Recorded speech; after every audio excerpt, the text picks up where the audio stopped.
Hello again. Just thought I'd make a video about the controls within the Tesla Model Y. They're really kind of grouped in a couple of main areas. So you've got obviously your heating controls here, and you can adjust the temperature by sliding your finger up and down on this little temperature reading here. You obviously got your fans, and you can change the direction of the airflow using your finger here, which is pretty cool. But then we've got things like do you want the temperature set automatically? You can obviously control where the airflow goes. You can control your heated seats from within this menu as well. You've got air conditioning, of course. You have your front heated windscreen control there, rear heated windscreen. And then you can also control the fan speed as well. When you're in auto, recent update, you can change the airspeed flow from low to medium to high as well. You've also got dog mode and camping mode, and your left front passenger heated seat control as well. Heated steering wheel control and heated wiper blades as well, which is a nice feature. So that's your heating control area. Pretty intuitive, pretty straightforward. You've also got the rear controls as well, and that really just controls your heated seat area, and also your you've got the sort of all on all off function as well here. And then you've got your rear fan controls. You can turn that on and off from there as well. So there's rear and front sort of areas for the heating and ventilation controls there. Okay, and then moving away from there, you've got, let me just turn that off because it's getting a bit noisy. You've also got your car control button here. So the bottom right hand corner, there's this little car icon here, and if I touch that, this is where most of your controls for the car are held and controlled from. But before I go into that, I will just show you this shortcut area here. So in this menu here, what I can do is press and hold down one of these icons, and then move these into slide these down to the shortcuts at the bottom here. So I've got a number of shortcuts set up on this car already, but I could just drag and drop these down and move these into this area here. But this button here really, this little three dots in the middle here, really just controls all your kind of music and some of the sort of toy box bits and pieces, calendar, phone. You've got details about your energy consumption, how well you're driving in terms of, how economically you're driving. You've got a browser to do some internet searching. The dash cam controls there as well. And you've got the arcade, the games as well that you can play on the Tesla using the steering wheel, which is quite cool. But also the rear camera view here. So this is nice. So when I'm driving along, doesn't matter what speed I'm going at, I can just touch this button here and it'll bring up that rear camera view, which is a really nice feature. So you can get a nice clear view of what's behind you, because unfortunately you can see that the rear view through the rear mirror isn't particularly great. The rear visibility isn't particularly brilliant on this car, but you do have this lovely big rear view camera. I think you can put up the side cameras as well from within there. So that's a pretty nice little feature that you can pull that up. But the shortcuts are cool. So I've got my radio controls here. I've got Spotify and some of the heating controls on the shortcuts. So that's a nice feature. You don't have Apple CarPlay or Android CarPlay, which I was initially a bit, that's a shame. But actually, having used it, all I do is, I want to be able to play Spotify wirelessly, which I can from my phone, Apple Music. I don't have to plug the phone in with a cable at all. And also I've got controls to be able to message people as well. So, I'm picking somebody up, I want to send them a message. I can send and receive messages using the voice controls menu that pops up when you see a message come in. So you get a message alert down the bottom right hand corner here, and you can of course reply to that message. So when I was using Apple CarPlay on other vehicles, those are the only real sort of features I would use. You'd use the sat nav options as well. You had like Waze and other sat nav options on the Apple CarPlay. But this is all pretty cool, the fact that you've got you know, messaging and music controls, which is really all you need, I think. The sat nav system that's built in is pretty good, so you know, that's that. So if we go into, so we've got the heating controls, you've got these buttons here which control some of these kind of you know, slightly playful functions, Bluetooth controls, calendar.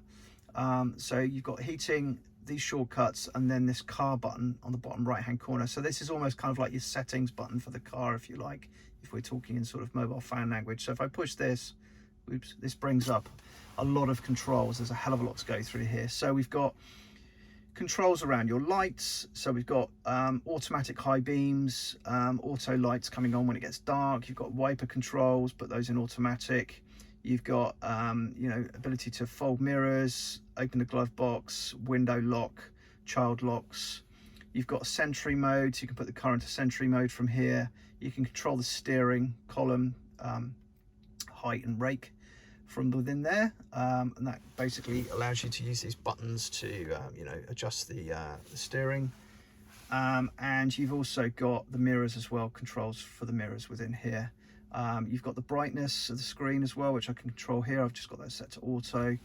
And then we come on to pedals and steering. So we've got the acceleration mode, so chill and standard. I normally have that in standard because I like to drive quickly and have nice acceleration. Steering controls, different types of steering. I haven't really seen a lot of difference in that. When I put it into sport mode, I can't really tell any difference with the steering, which is a bit weird. And then you've got stopping mode. So, you know, this is an electric car. So if you look at an automatic petrol or diesel car, if you had that car in drive and you pulled up to a junction and you didn't put your foot on the brake, the car would creep forward, you know, like it would in a, you know, any automatic car would do that. It would use the, you know, the tick over of the engine revs to sort of gradually pull the car forward if you had it in drive. So Tesla have thought about that, which is quite clever. So they've got the ability for you to put it into creep mode if that's what you're used to. So then you'd also have to put your foot on the foot brake in order to stop the car. They've got roll, which is where the car's just, you know, able to roll forwards or backwards, and hold, which is where the car will automatically hold itself in position if you come to a stop. So that's quite a cool feature. We've got off-road assist here, so we can allow you to, you know, adjust the traction control to optimize performance off-road. I don't recommend taking this car off-road because the ride quality is pretty appalling. So, you know, I can imagine off-roading in this thing would be back-breaking. And then you've got a slip start as well. So if you're in snow or sand or mud, that will kind of, I think it just sort of backs off the torque a little bit so you don't get stuck in the sand or the mud. Charging. This is quite a nice little feature, so you can see where you charge last, how much it costs you. You can schedule charging, and we can also, you know, look at setting the charge limit to, you know, 80% or 100% to sort of protect the battery a little bit. You can open the charge port from here as well, of course. Autopilot, so you can pay thousands and thousands of pounds for the full auto driving capability. Everybody I've seen on YouTube who talk about this say it's absolutely rubbish, so don't waste your money. But you can set things like speed limits. You can, of course, initiate or toggle on auto steer and full self-driving visualization preview as well when it spots other cars on the roads and spots things like cones and wheelie bins and other sort of road furniture, which is quite clever. But you can sort of put your adaptive cruise control in and then put it at sort of 5% or plus or minus, and it reads the road signs and will sort of adjust your speed accordingly, which is quite clever. So it does a very good job actually at roadside recognition, much better than other cars I've owned, so that's a good thing. We've got automatic blind spot camera, so what that does is it pulls open the left and right cameras on the sides of the car to appear when you put your turn signal on. Initially I didn't really like that, but I've now got that switch back on again. It's quite a nice little function. You've got things like speed limit warnings if you want to have those set, and then forward collision warning.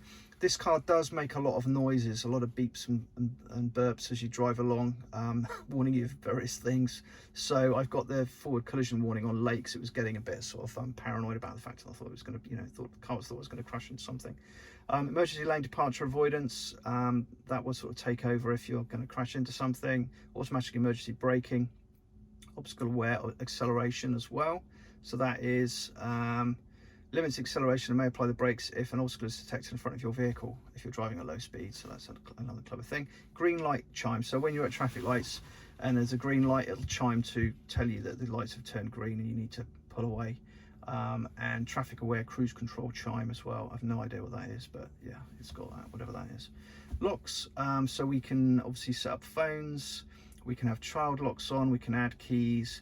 Of course, the car can be opened with your mobile phones. You just walk up to the car and it unlocks. You've got the card key as well, which you can use to unlock. Walk away door lock, brilliant feature. So you get out of the car, walk away, and it locks it automatically. Very good. And driver door unlock mode. So this is a little bit strange. So basically this will just unlock the driver's door. It won't unlock all the other doors. So don't have that set because passengers won't be able to get in very easily unless you're the only person driving the car and you never have anybody in the car, obviously. And then car left open notification. So this has worked for me where somebody has not locked the car and it sends you alerts to your phone, which is very clever. A lock confirmation sound, going to turn that on. Actually, that's like a little beep of the horn just to tell you that the car's locked or unlocked. And also it'll close the windows on locking as well automatically, which is good. Lights, we've got fog lights that you can turn on, rear fog, front fog. Struggled to find that when I first got the car. I don't know why, but I did. And you've got your auto headlights. Dome lights, that's inside the car, so when you open the doors, obviously those are going to come on. Ambient lighting, you can have that on as well. So that's a little bit of ambient lighting inside the cabin. It lights up your feet, basically. Automatic indicator mode, so that is where if I indicate and change lane, it will turn the indicators on or off automatically for me. That's a recent update. That's quite a nice thing. Headlights after exit, so once you get out the car, it'll leave the headlights on for 10 or 20 seconds, which is quite good. So it sort of lights up your driveway so you know where you're going. Auto high beam, that is, it turns the high beams on and off depending on whether it detects headlights coming the other direction. A lot of comments about that saying it wasn't particularly good. I've used it and it wasn't bad, it was pretty decent, but I don't really like auto high beams. I just it's just another level of stress when you're driving along at night, wondering whether or not they're working properly, so I don't bother with those. Displays, we've got it'll go light or dark. I can show you that. It goes to this dark mode, light mode, or put it in auto, so I just leave that in auto. Brightness, we can have that in auto. Screen clean mode, that just kind of turns the screen off, allows you to clean the screen with a cloth or whatever. Doesn't pick up a lot of fingerprints, this screen, for some reason. I don't know why. Other cars I've owned have been horrific for fingerprints, but this one's pretty good. Touchscreen language, check that was set to a different language when I first got it, and also the same with the voice recognition, that was set in a different language. Voice navigation language as well, you can change that, which is quite cool. And obviously you've got your region format.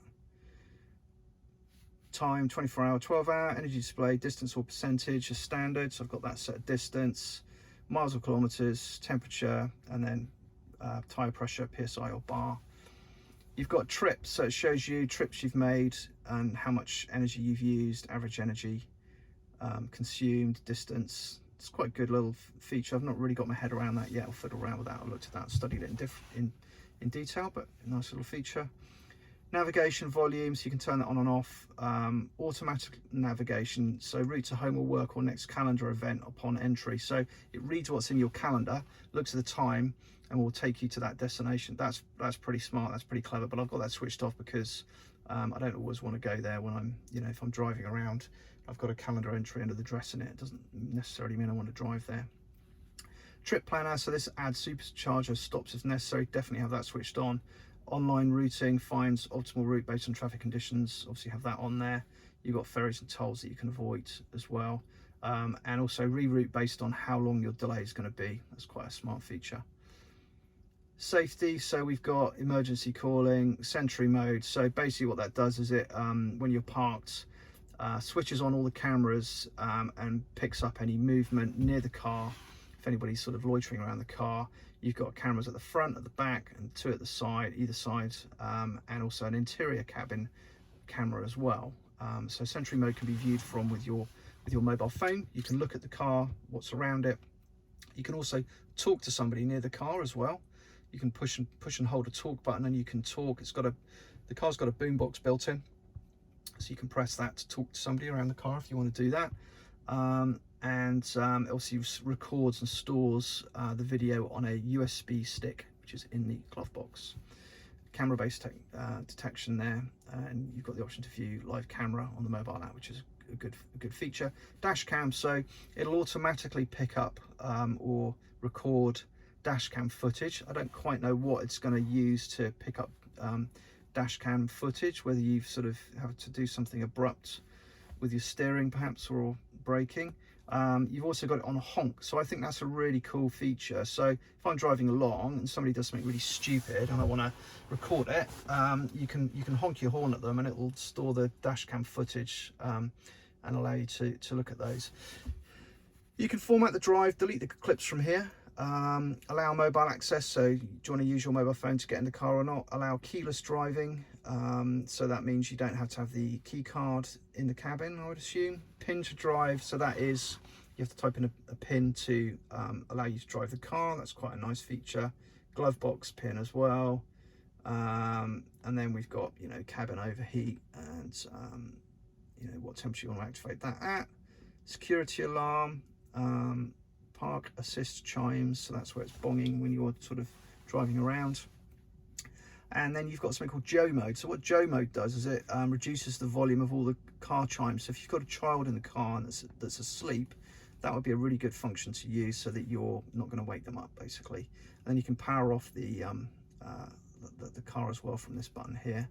And then we've got service. So got the PSI of all the tyres there. We've got car wash mode, so if you go through a car wash, push that, it's going to turn off the automatic headlight washers. It's going to put the car in roll, so that's a good function. We've got the owner's manual there to look at if you want to do that. You can adjust the headlights, set the car up for towing, configure the wheels and tyres. Not entirely sure what that is. You can, yeah, basically tell it it's got the 20-inch wheels or the normal wheels on there, so that's what that's doing.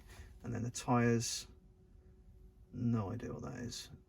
Tire season, okay, so that's if you want all season or winter tires on there. Don't know what tire stagger is. If anybody knows what that is, put something in the comments. You can factory reset from here, clear the browser data, and calibrate the cameras. That calibration takes place when you first use the car. And driver seat, steering and mirrors calibration. Okay, not entirely sure what that is, but you can read that on the car if you've got one. Wiper service mode, I think that just moves the wipers up so that they can take them off and fiddle around with them. So that's service.